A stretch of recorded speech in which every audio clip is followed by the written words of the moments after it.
Only 1% of people can consciously manipulate quantum energy. Not because they are chosen by chance, not because they worked harder, and not because they learned a secret technique. It is because they recognized something that was always true. This recognition is not intellectual. It does not arrive through study or repetition. It arrives as a quiet remembering of what you are beneath conditioning, beneath effort, beneath the identity that believes reality is something happening outside of you. Most people attempt to influence the world as if it were separate from them. They push, they hope, they visualize, they repeat words, and they wait for proof. The 1% does none of this. They do not try to control the field.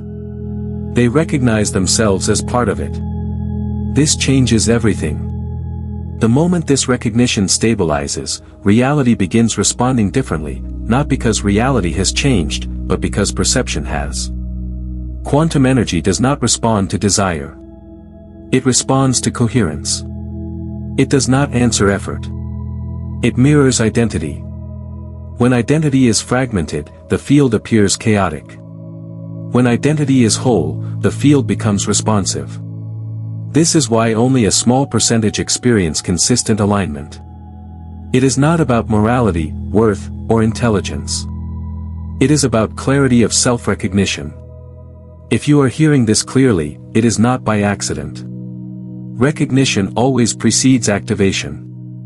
You cannot manipulate what you do not feel yourself to be part of. The 1% does not see themselves as a body attempting to influence energy.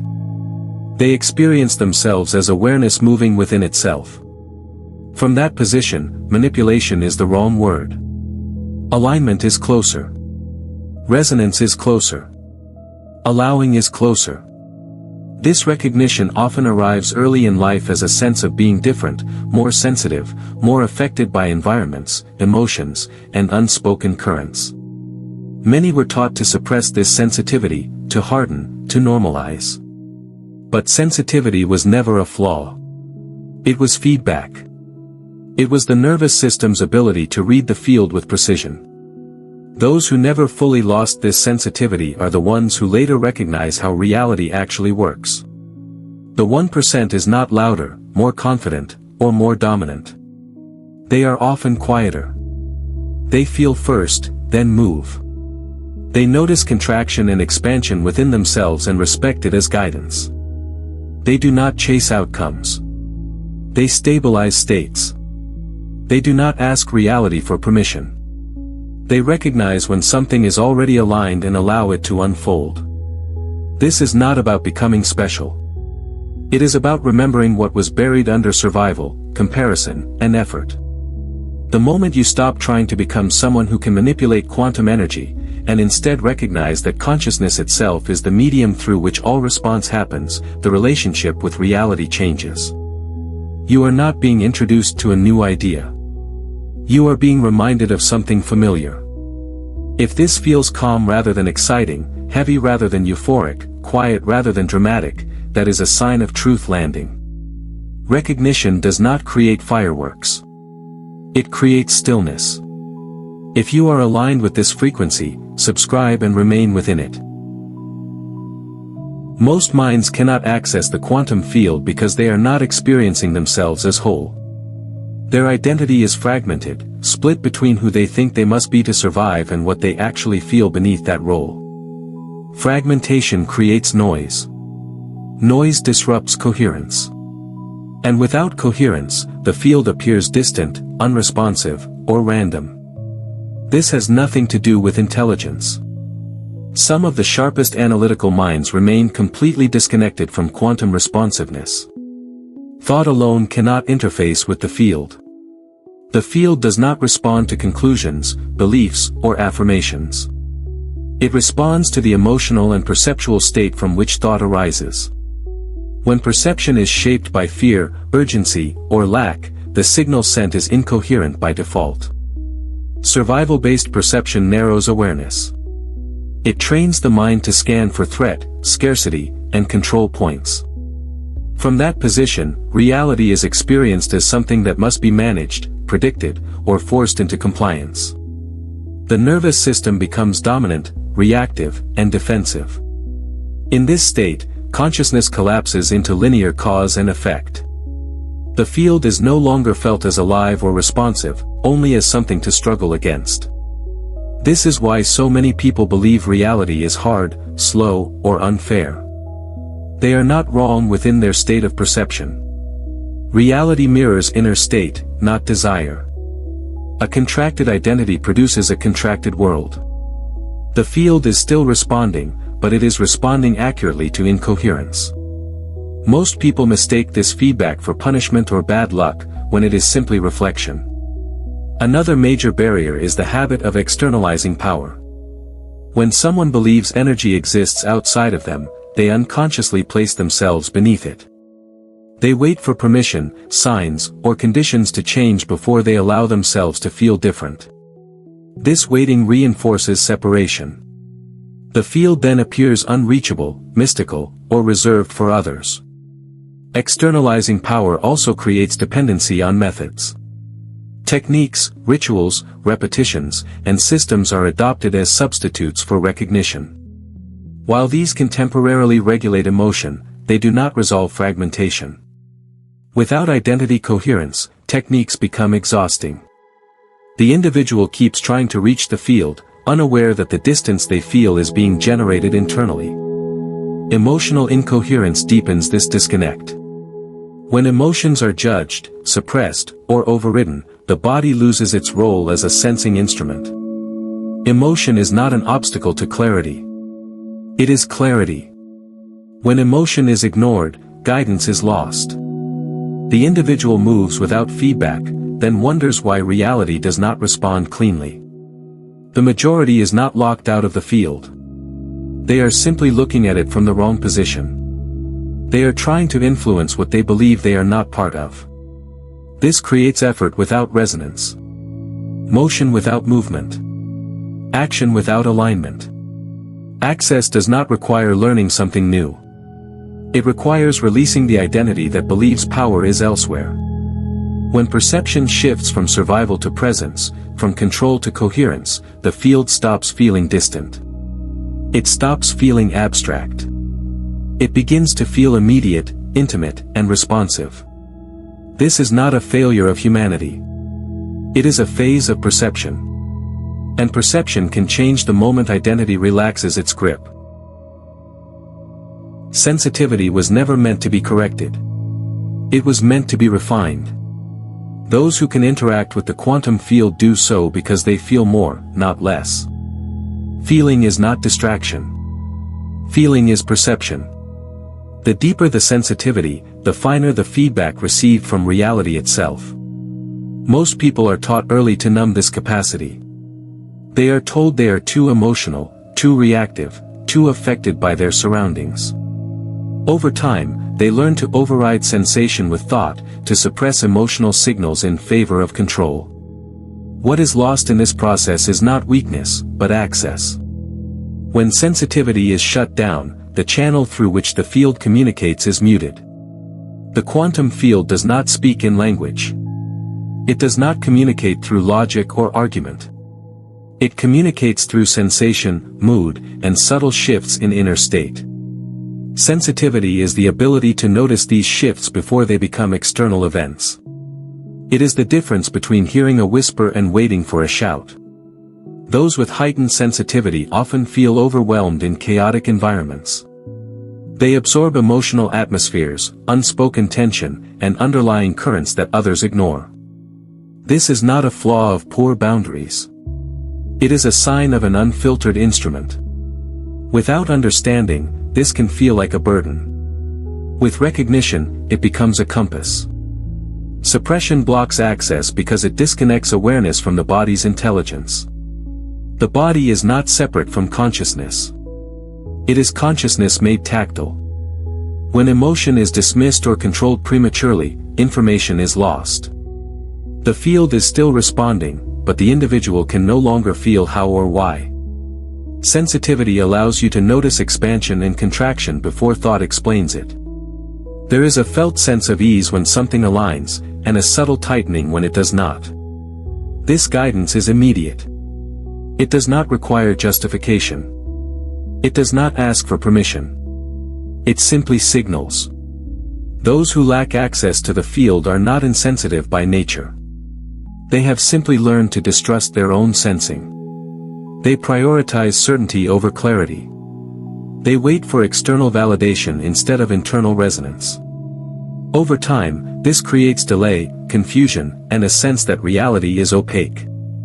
The 1% retains or reclaims sensitivity without being consumed by it. They do not dramatize emotion, nor do they suppress it. They observe it. They allow sensation to inform direction without needing to label or fix it. This creates a feedback loop of increasing precision. The more sensation is trusted, the clearer it becomes. Sensitivity also dissolves the illusion of separation. When you feel deeply, you notice that your internal state shifts in response to environments, people, and unseen dynamics. This reveals that nothing is truly isolated. The field is continuous. Sensitivity is how you feel that continuity directly. This is why forcing sensitivity off never produces power. It produces numbness. And numbness cannot perceive alignment. Without perception, there is no conscious interaction, only reaction. You do not need to become sensitive. You need to stop resisting what you already feel. The gateway is not ahead of you. It is within your immediate experience, waiting to be acknowledged. When sensitivity is honored rather than feared, the field stops feeling abstract. It begins to feel personal, responsive, and alive. Quantum energy does not respond to effort. It responds to resonance. This distinction is subtle, yet it is the dividing line between those who struggle endlessly and those who move with apparent ease. Effort assumes separation. Resonance assumes unity. The field does not need to be convinced, persuaded, or activated. It is already active. What changes is the state from which you are perceiving it. Coherence is the primary requirement. Coherence means that what you feel, what you perceive, and what you identify as are not in conflict. When these layers align, the signal becomes clean. When they contradict each other, the signal fractures. The field always responds, but it responds accurately. Confusion receives confusion. Stability receives clarity. Presence is what allows coherence to stabilize. The field does not operate across imagined futures or rehearsed pasts. It responds in the present moment because the present moment is where identity is active. When attention drifts into anticipation, worry, or mental simulation, coherence dissolves. The signal weakens not because something went wrong, but because attention left the point of contact. Many people attempt to influence reality through mental repetition. They say the right words while feeling the opposite state internally. This creates cancellation. The field does not respond to the words. It responds to the underlying emotional and perceptual tone. Saying something while feeling misaligned sends mixed information. Mixed information produces inconsistent results. Identity-based response is the deepest layer. The field does not ask what you want. It reflects who you are being. Identity is not a label or a role. It is the stabilized sense of self you return to when nothing is happening. This baseline state sets the parameters of what can enter your experience. When identity shifts, the range of available outcomes shifts with it. This is why sudden changes in reality often occur after long periods of stillness. Identity reorganizes quietly before the environment does. From the outside, it appears random. From within, it feels inevitable. The field is not catching up. It is responding to a signal that finally stabilized. Trying harder does not strengthen the signal. It distorts it. Control introduces tension. Tension introduces noise. Noise reduces clarity. Allowing, on the other hand, is not passive. It is precise. It is the absence of internal contradiction. When you are not arguing with your own state, the field receives a clean instruction without effort. The 1% does not wait for motivation or certainty. They wait for coherence. When coherence is present, action flows naturally. When it is absent, they pause. This pause is not avoidance. It is calibration. Acting without coherence only reinforces misalignment. The field responds instantly, but manifestation appears delayed because physical systems move more slowly than consciousness. This delay tempts the mind to interfere. Interference destabilizes the signal. Those who understand response mechanics allow the delay without collapsing trust. This is not belief. It is mechanics. The field does not reward faith. It mirrors state. If this clarification has landed with clarity, like the video now as a confirmation that this recognition has landed. Emotion is not something that happens to you after reality unfolds. Emotion is what reality responds to before it takes form. Most people experience emotion as a consequence, a reaction to events they believe are already fixed. This misunderstanding reverses the actual order of creation and keeps them perpetually behind their own experience. Emotion functions as instruction because it is the body's immediate translation of coherence or incoherence. It arises before thought explains, before language labels, before logic justifies. The field reads this signal instantly. Not the story attached to it, not the reason given for it, but the raw state itself. Expansion is the sensation of alignment. It feels like openness, ease, lightness, or quiet clarity. It does not need excitement to be valid. Often it is subtle. A sense of rightness without urgency. When expansion is present, identity and direction are congruent. The field receives a clean instruction because there is no internal contradiction. Contraction is the sensation of misalignment. It appears as tightness, heaviness, frustration, resistance, or emotional drag. This is not failure. It is feedback. Contraction is the body signaling that the current thought, choice, or identity orientation is not coherent with the deeper self. The field is not punishing. It is reflecting. The problem begins when emotion is judged. Expansion is labeled good. Contraction is labeled bad. From this judgment, suppression emerges. People attempt to override contraction with positivity, discipline, or denial. This creates internal conflict. One part of the system signals misalignment while another insists on proceeding anyway. The instruction sent becomes distorted. Emotion does not need to be fixed to be useful. It needs to be felt accurately. The moment emotion is allowed without resistance, its informational value becomes clear. Contraction often dissolves on its own when it is not argued with. Expansion stabilizes when it is not clung to. Those who interact fluently with the field do not chase good emotions or avoid uncomfortable ones. They listen. They understand that emotion is a compass, not a verdict. It does not dictate action. It informs direction. Ignoring it leads to repeated friction. Honoring it refines movement. Emotion is also faster than thought. By the time the mind constructs a narrative, the field has already responded to the underlying state.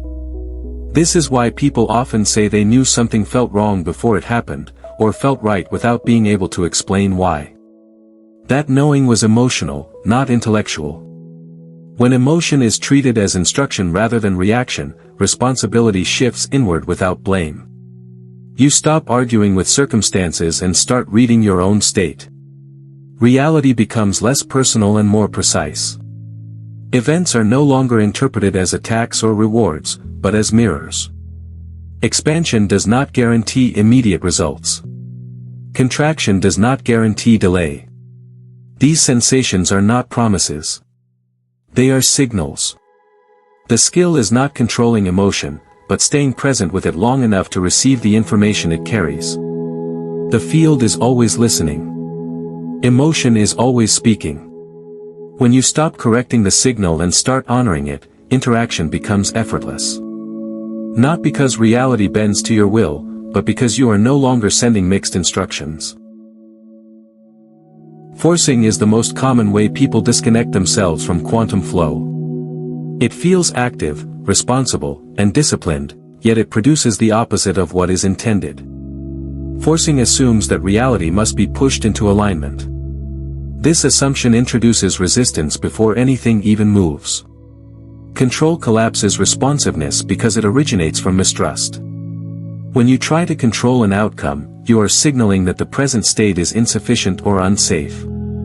The field does not respond to the goal you are aiming for. It responds to the state you are standing in while aiming. A state of mistrust sends a fragmented signal, no matter how clear the intention sounds in language. Effort-based intention is rooted in urgency.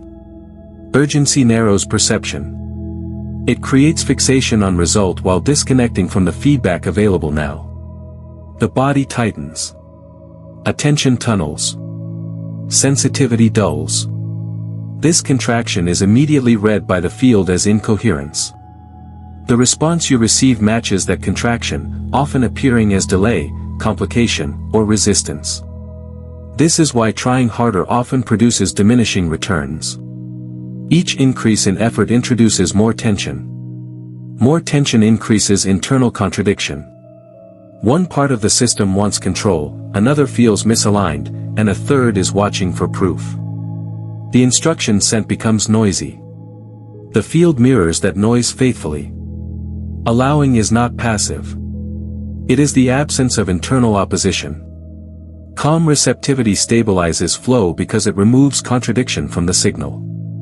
When you are not trying to escape the present moment, identity settles. When identity settles, coherence forms naturally.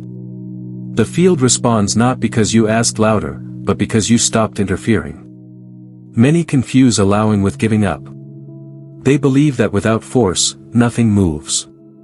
In reality, forcing is what stalls movement. Allowing creates space for the next aligned action to arise without strain. Action taken from coherence feels obvious, timely, and precise. Action taken from forcing feels heavy, rushed, and uncertain. Control also locks perception into a single outcome. When that outcome is fixated on, alternative pathways are ignored. The field communicates through options, timing, and subtle redirections. Forcing blinds you to these signals. Allowing keeps perception wide enough to notice them. Calm receptivity does not mean you feel peaceful at all times. It means you are not arguing with your current state. Even discomfort can be allowed. The difference is that allowed discomfort informs rather than blocks. Forced positivity silences feedback. Allowed sensation refines direction. Those who maintain quantum flow do not measure progress by visible movement alone. They sense internal stability first. When stability is present, they trust movement will follow. When it is absent, they pause without self-judgment. This pause preserves the signal instead of degrading it. Forcing is effort applied against feedback. Allowing is responsiveness to feedback. One creates friction. The other creates flow. This distinction is not philosophical. It is mechanical. If this distinction is becoming clear to you, comment with the words, "I am ready," to anchor this timeline. Before anything can be understood about quantum interaction, one assumption must dissolve. The assumption that you are a separate entity attempting to influence an external field. This assumption is the source of effort, confusion, and delay.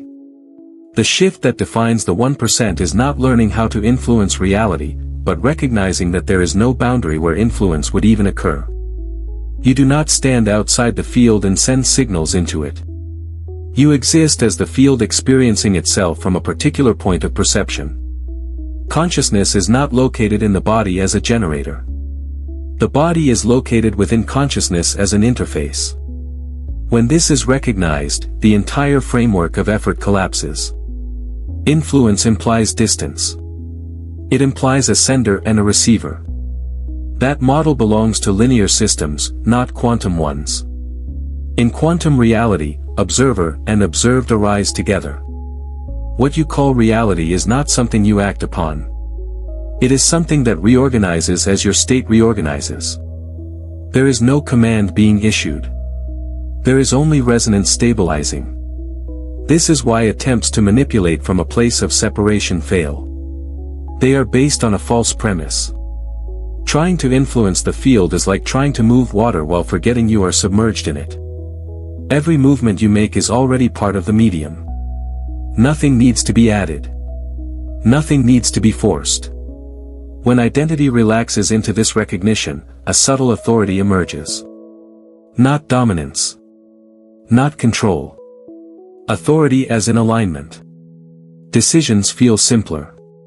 Reactions soften. There is less urgency to prove, change, or correct. The sense of needing to manage reality dissolves because the idea of an external reality dissolves with it. This does not mean nothing matters. It means everything is closer than you thought. The field is not responding to your thoughts as commands. It is responding to your state as structure. Your emotional tone, your sense of self, your level of coherence are not influencing variables. They are the configuration through which reality is appearing. Separation creates effort because it creates distance. Unity removes effort because there is nowhere to push from and nowhere to push toward. Action still happens. Choices still occur. But they arise from clarity rather than strain. From recognition rather than ambition. Those who live from this understanding often struggle to explain it, because language itself is built on separation. Words divide subject and object. Experience does not. This is why the recognition feels simple rather than impressive. It does not add knowledge. It removes distortion. You are not inside reality. Reality is appearing inside awareness. When this stabilizes, fear loses its leverage. Control loses its appeal. Forcing loses its logic. What remains is responsiveness. A fluid adjustment between inner state and outer expression that happens without calculation. This is also why the 1% appears calm in situations where others panic. They are not braver. They are not detached. They are simply not interpreting events as something happening to them from outside. They are experiencing movement within a unified system. Once this separation dissolves, there is nothing to influence and no one to do the influencing. There is only coherence clarifying itself. From that position, interaction with the quantum field stops being a skill and becomes a natural condition of being. Timelines are not built through effort. They are selected through identity. This is one of the most misunderstood aspects of quantum interaction, because action is visible while identity is not. Most people assume that doing more creates more outcomes. In reality, doing only expresses what identity has already stabilized. A timeline is not a future you move toward. It is a version of reality that becomes accessible when your sense of self matches its frequency. Countless versions of events exist simultaneously, but only one responds at a time. The responding version is not chosen by desire. It is chosen by who you consistently experience yourself to be. Identity is not personality. It is not preference. It is the baseline state you return to when nothing is demanded of you. It is how you expect life to treat you. It is how you relate to uncertainty. It is the emotional posture you occupy when you are not performing or striving. This posture acts as a selector switch. When identity is unstable, timelines flicker. Moments of alignment appear and disappear. Progress feels inconsistent. One day things flow, the next day they resist. This is not randomness. It is identity shifting back and forth between states that correspond to different outcomes. The field responds accurately to each shift. Action cannot override identity. Action taken from a misaligned identity reinforces that identity. Action taken from a coherent identity amplifies coherence. This is why two people can take identical actions and receive completely different results. The difference is not strategy. It is state. Self-concept determines what feels normal. And what feels normal determines what is allowed to persist. When success, ease, or stability feels unfamiliar, it cannot stabilize. It may appear briefly, then dissolve. The system rejects what the identity does not recognize as belonging. This is why forcing new outcomes without addressing identity leads to exhaustion. The individual keeps trying to hold a timeline they are not yet oriented to. The tension between effort and self-concept eventually collapses the result. The field does not resist. Identity does. Selecting a new timeline does not require visualization or affirmation. It requires recognition. Recognition that you are no longer the person who relates to reality in the old way. This recognition is subtle. It does not announce itself. It shows up as changed reactions, different emotional baselines, and a quiet shift in expectation. When identity stabilizes, the timeline locks in. Circumstances reorganize without dramatic intervention. People, opportunities, and events align without being chased. This can feel unsettling to the mind because it lacks the familiar sense of control. Yet it feels calm to the body because coherence has been achieved. Timelines do not respond to wanting. They respond to being. The field is not asking what you desire. It is responding to what you assume is possible for someone like you. When that assumption changes, the response changes automatically. You do not move through time to reach a future. You experience time rearranging around a stabilized identity. When this is understood, effort falls away. Action becomes expression rather than attempt. And reality begins to reflect consistency instead of contrast. Waiting is not absence of movement. It is a form of communication. When the field does not immediately reorganize, it is not withholding. It is signaling. Most people misinterpret this signal because they equate movement with progress and stillness with failure. In doing so, they destabilize the very coherence they need.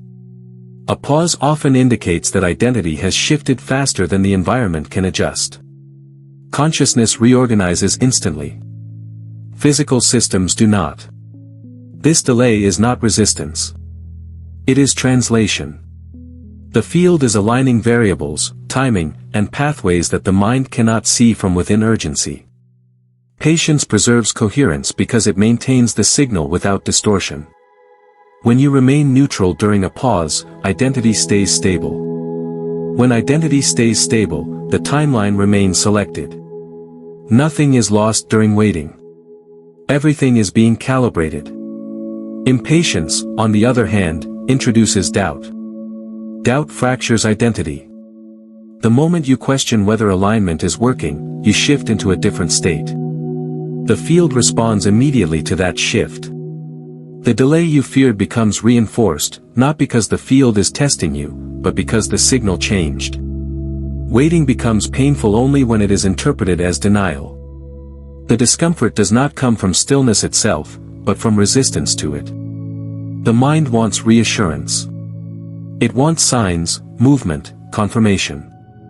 But seeking confirmation is itself a signal of instability. It tells the field that identity has not yet settled. Those who understand quantum responsiveness treat waiting as active alignment. They do not fill the pause with effort. They do not manufacture action to feel productive. They listen. They observe subtle shifts in perception, emotion, and expectation. These shifts indicate that the system is still reorganizing. Non-reaction is a form of mastery. It keeps the channel clear. When nothing is happening externally, there is still information available internally. Sensation, mood, and intuition continue to adjust. This is where refinement occurs. Acting too soon interrupts this process. Many timelines collapse not because alignment was wrong, but because impatience destabilized it at the final stage. The individual could not tolerate the quiet. They interpreted silence as failure and reverted to old behaviors. The field simply followed that instruction. Waiting also reveals attachment. If stillness creates anxiety, it points to an identity that relies on outcome for validation. This is not a problem to fix. It is information. When this attachment is noticed without judgment, it loosens naturally. Coherence strengthens as dependence dissolves. The field does not reward patience as a virtue. It responds to the stability patience creates. Calm waiting sends a signal of trust. Trust is not belief. It is the absence of internal argument. When there is no argument, the instruction remains clear. There are moments when action is required, and moments when stillness is required. Both are expressions of alignment. The mistake is assuming that only movement counts. In quantum interaction, stillness often carries more power than motion. When you stop trying to escape the pause completes itself. When you stop watching the clock, timing resolves. Waiting is not something to endure. It is something to understand. And once understood, it no longer feels like waiting at all. Contrast is not punishment. It is calibration. Before clarity can stabilize, it must be refined, and refinement requires differentiation. Contrast exists to sharpen perception, not to test worth or endurance. When reality presents resistance, it is not pushing against you. It is outlining the edges of alignment with precision. Most people interpret contrast as evidence that something is wrong. They assume difficulty means misdirection or failure. This assumption adds judgment to the experience, which distorts the signal. Contrast itself is neutral. It only becomes painful when it is resisted or personalized. Resistance highlights what is not aligned by creating friction. Friction draws attention. Attention clarifies preference. Without contrast, awareness remains vague. You cannot know what resonates without feeling what does not. The field uses contrast to bring specificity to identity, not to delay outcomes. When resistance appears, the instinct is to fix, escape, or override it. But contrast is most effective when it is observed without judgment. The moment judgment enters, emotion contracts and identity destabilizes. The signal becomes noisy. When judgment is removed, contrast becomes informative rather than overwhelming. Contrast often appears as repeated patterns. Similar situations, emotions, or obstacles seem to arise again and again. This repetition is not punishment. It is refinement. Each repetition invites a subtler response. Each encounter offers an opportunity to relate differently. When the response shifts, the pattern dissolves. Alignment is not found by avoiding discomfort. It is found by understanding what discomfort is pointing to. Resistance reveals where expectation, identity, or attachment is still operating from an outdated orientation. This revelation does not require action. It requires recognition. Those who understand contrast do not rush to change circumstances. They look inward first. They ask what state is being mirrored. Not as self-blame, but as calibration. This inward attention often resolves the contrast without external effort. The field reorganizes once the signal clarifies. Contrast also builds emotional precision. Without it, expansion would feel vague. Through contrast, expansion becomes unmistakable. Ease feels earned not through effort, but through clarity. The system learns what alignment feels like by briefly experiencing what it is not. Judgment collapses this learning process. When resistance is labeled bad, it is pushed away before it can communicate. The message is lost. The pattern repeats louder. What was meant as guidance becomes struggle. Not because the field insists, but because the signal was ignored. When contrast is allowed, it often resolves quickly. Sometimes it dissolves internally before circumstances change. Other times circumstances shift first. The order does not matter. What matters is the absence of internal opposition. Acceptance does not mean liking the experience. It means not arguing with its presence. Contrast is not a detour from alignment. It is alignment in motion. It is the system fine-tuning itself through feedback. The 1% does not fear contrast. They recognize it as part of the calibration process. They do not dramatize it. They do not suppress it. They let it do its work. When resistance is met with neutrality, it loses its grip. When clarity sharpens, alignment stabilizes. Contrast then has no further function and naturally fades. It was never there to stop you. It was there to define you more precisely. Misalignment feels heavy because it is meant to. The weight, the fatigue, the frustration are not random byproducts of life being difficult. They are protective signals. They exist to slow you down before deeper incoherence sets in. When identity drifts from alignment, the system responds by increasing density, not as punishment, but as guidance. Heaviness is resistance made perceptible. It is the body translating internal contradiction into sensation. When what you are doing, thinking, or identifying with conflicts with your deeper orientation, energy no longer circulates freely. Movement requires more effort. Motivation drops. Tasks that once felt neutral or even enjoyable become draining. This is not laziness. It is feedback. Fatigue appears when consciousness is split. One part of you is pushing forward while another part is pulling back. Maintaining this internal tension consumes energy. The system is not designed to sustain contradiction indefinitely. Fatigue forces a pause so recalibration can occur. Without this mechanism, misalignment would compound unnoticed. Frustration arises when expectation collides with reality.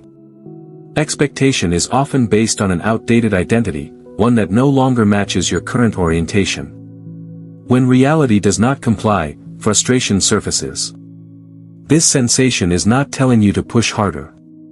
It is telling you that the premise needs to be questioned. Most people interpret these sensations as personal failure. They assume something is wrong with them. This interpretation adds another layer of resistance. Now there is misalignment, plus self-judgment. The signal becomes louder, not because the field is harsh, but because the guidance was misread. Misalignment is not moral. It does not mean you made a bad choice or missed your chance. It simply means that the current state is not coherent with your present identity. Identity evolves. When behavior, thought, or direction does not evolve with it, friction appears. Heaviness is the indicator. These sensations are also proportional. Mild misalignment produces subtle discomfort. Prolonged misalignment produces exhaustion. Severe misalignment produces burnout. Each stage is an opportunity to listen earlier next time. The system is patient. It escalates only when ignored. Heaviness encourages stillness. Stillness allows awareness to return to the present moment. In presence, alignment can be felt directly without analysis. Often, the moment you stop forcing yourself through heaviness, it begins to lift. Not because the situation changed, but because resistance softened. Misalignment also narrows perception. Everything feels harder because attention is strained. When alignment returns, effort decreases, not because circumstances are easier, but because energy is no longer being wasted on internal opposition. The contrast is unmistakable. Those who understand this no longer fear heaviness. They treat it as a signal flare. When fatigue or frustration appears, they do not immediately try to fix the external situation. They check their state. They ask what they are insisting on that no longer fits. This inquiry is gentle, not accusatory. The moment coherence is restored, energy returns. Motivation reappears without being summoned. Movement feels natural again. This shift can happen quickly once the signal is honored. The body relaxes because it no longer needs to slow you down. Misalignment feels heavy because it is designed to stop momentum in the wrong direction. When you stop interpreting that weight as failure and start reading it as guidance, the relationship with effort changes. You no longer push through resistance. You listen. And listening brings you back into flow without force. The moment alignment locks in is rarely dramatic. There is no surge of emotion, no rush of certainty, no sudden confirmation from the outside world. Instead, there is a quiet settling. A sense that nothing needs to be adjusted anymore. This stillness is often overlooked because it does not feel like achievement. It feels like neutrality. Alignment announces itself through the absence of urgency. The need to act immediately dissolves. The impulse to check, fix, or verify fades. What remains is a calm readiness without anticipation. You are available, but not waiting. Present, but not leaning forward. This is the signature of coherence. When alignment stabilizes, internal dialogue softens. Thoughts may still arise, but they no longer argue with each other. Emotion evens out, not into numbness, but into clarity. Sensation becomes smooth rather than jagged. The body feels organized, as if energy is circulating without obstruction. Many miss this moment because they expect alignment to feel like excitement or relief. Those sensations belong to contrast resolving, not alignment stabilizing. Alignment feels ordinary. Almost too ordinary. This is why it is often doubted. The mind looks for intensity as proof and finds none, so it assumes nothing has happened. But something has happened. Identity has settled into coherence. When this occurs, the field receives a steady signal instead of fluctuating instructions. Nothing needs to be reinforced. Nothing needs to be protected. The system is no longer compensating. Stillness is not stagnation. It is readiness without tension. In this state, action does not originate from desire or fear. It arises spontaneously when needed. Until then, there is no discomfort in waiting. Time feels neutral. Silence feels full rather than empty. Neutrality is often misunderstood as indifference. It is not indifference. It is absence of internal resistance. You care without gripping. You are attentive without scanning. You are open without seeking. This balance allows the field to respond cleanly. Urgency is the clearest indicator that alignment has not yet locked in. Urgency compresses attention. It narrows options. It introduces pressure. When urgency dissolves, perception widens. Possibilities that were invisible become obvious. Timing reveals itself naturally. Those who experience this moment often report a sense of quiet confidence without narrative. They cannot explain why they know something is aligned. They simply do. There is no emotional high to cling to, so nothing crashes afterward. Stability replaces fluctuation. Alignment locking in does not mean challenges disappear. It means challenges no longer destabilize identity. External events may still require response, but they do not provoke internal chaos. Reaction becomes measured. Choice becomes simple. This state cannot be forced. The moment you try to hold on to it, it shifts. Alignment is sustained by allowing, not effort. It remains as long as you do not interfere with it by demanding proof or acceleration. When alignment locks in, reality begins reorganizing quietly. There is often a delay before anything visible changes. This delay no longer feels threatening. Trust does not need to be maintained because there is nothing to trust against. The argument has ended. This moment is not an end point. It is a baseline. From here, interaction with the field becomes consistent, not because you are doing something right, but because you have stopped doing what was interfering. Stillness has replaced strain. Neutrality has replaced anticipation. And in that calm, coherence holds without effort. Before stabilization, consciousness looks outward for reassurance. It watches for signs, waits for confirmation, and scans reality for evidence that alignment is real. After stabilization, this habit falls away naturally.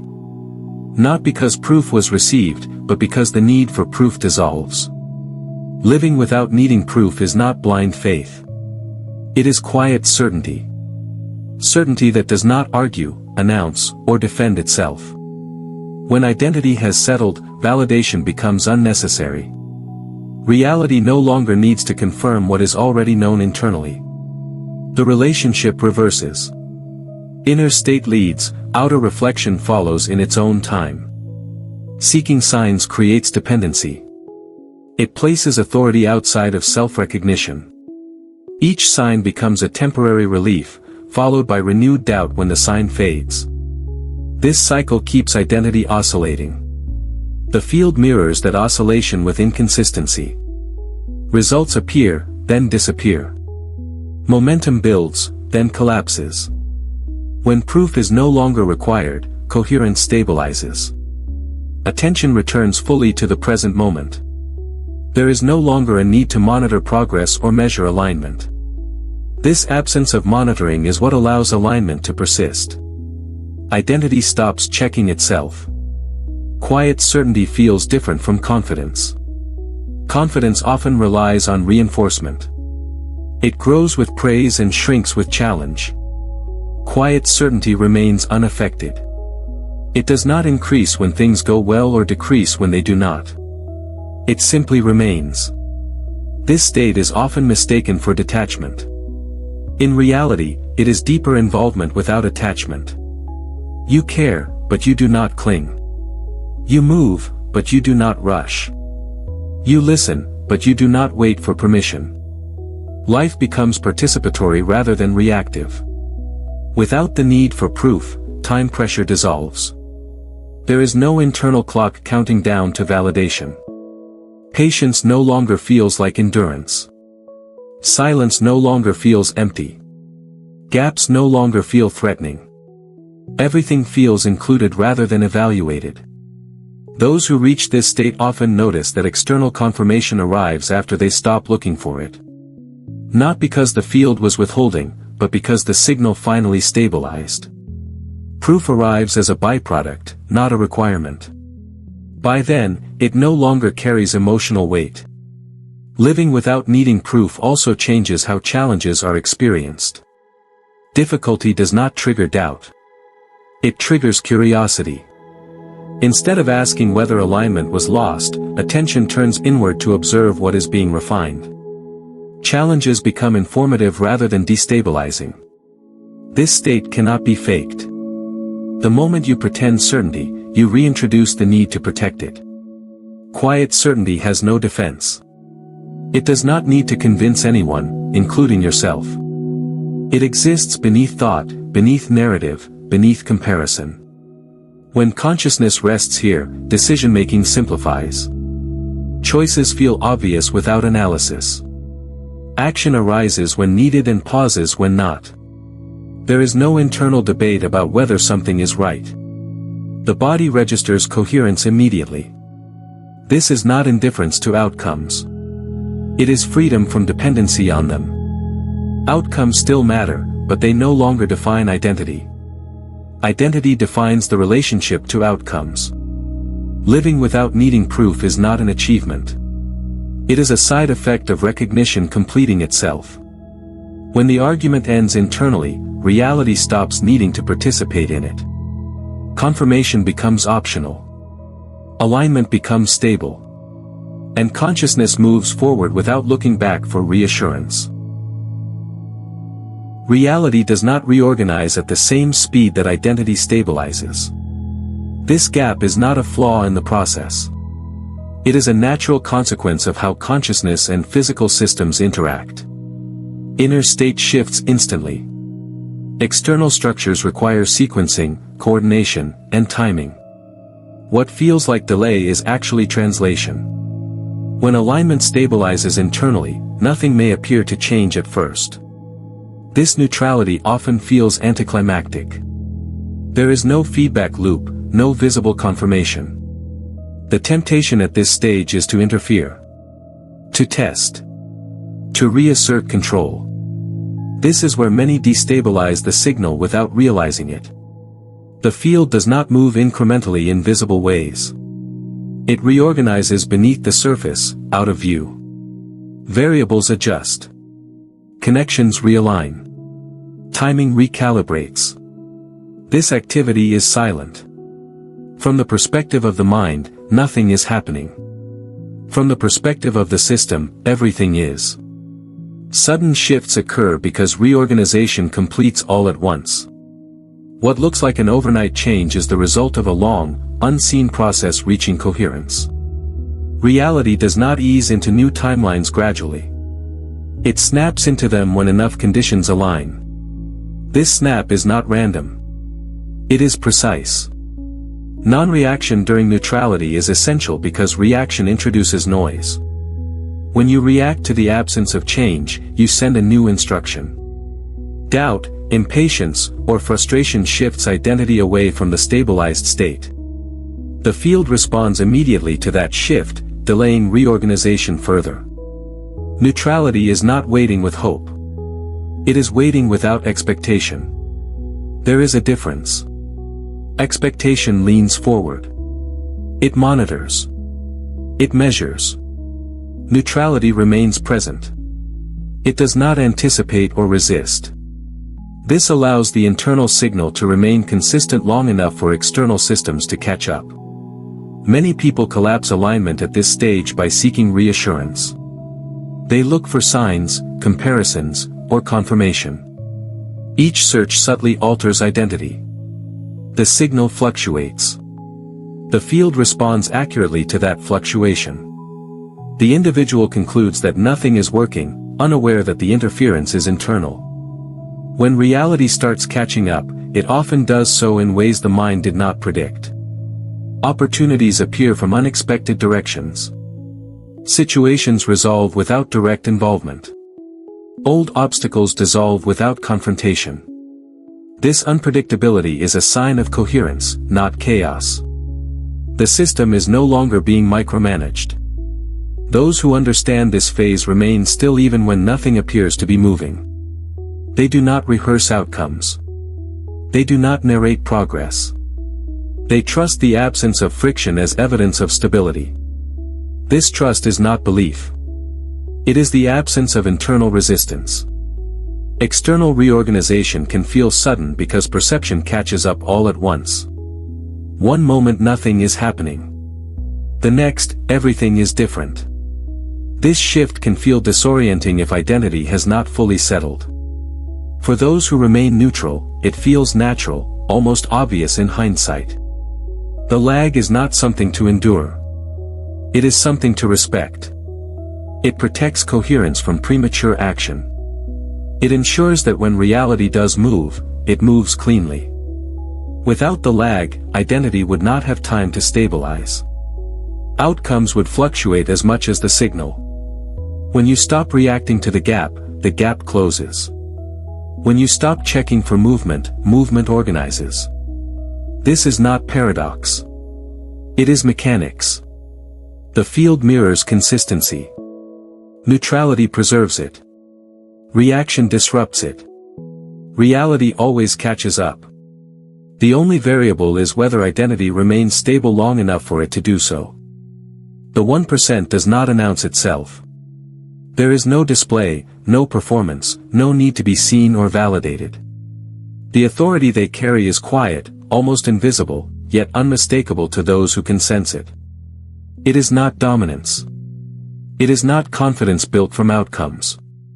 It is the calm that comes from remembering what was never lost. This authority emerges when identity stabilizes beyond reaction. When consciousness no longer flinches at contrast, no longer chases proof, no longer rushes to control timing. At that point, reality stops feeling like something to manage. It begins to feel like something that moves with you, not because you command it, but because you are no longer resisting it. The 1% does not try to manipulate quantum energy. They do not think in those terms anymore. Manipulation implies effort and separation. What they embody is coherence. And coherence reorganizes reality automatically. When the signal is clean, the field responds without negotiation. This is why their presence feels grounding. Conversations settle. Situations de-escalate. Opportunities align without pursuit. It is not intentional influence. It is resonance. Systems recalibrate around them because coherence invites coherence. Calm invites order. Stillness invites clarity. Non-performative authority does not need to explain itself. It does not argue or persuade. It does not correct others unless invited. It simply moves when movement is aligned and remains still when stillness is aligned. This discernment creates trust, not because others understand it, but because they feel it. Remembered power does not rush. It does not compete. It does not compare. Comparison belongs to fragmented identity. Authority belongs to wholeness. When nothing inside is pulling against itself, nothing outside needs to be forced. Reality reorganizes naturally around stabilized consciousness because there is no interference. Old patterns dissolve without confrontation. New structures form without strain. Timing resolves without being managed. This is not luck. It is alignment holding long enough to complete itself. The 1% often appears ordinary on the surface. They work, relate, and live within the same environments as everyone else. What differs is not circumstance, but orientation. They are not waiting for life to begin. They are not postponing presence until conditions improve. They are here now, fully, without argument.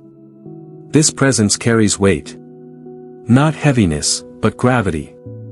Things fall into place around it. Not everything immediately, not everything perfectly, but consistently.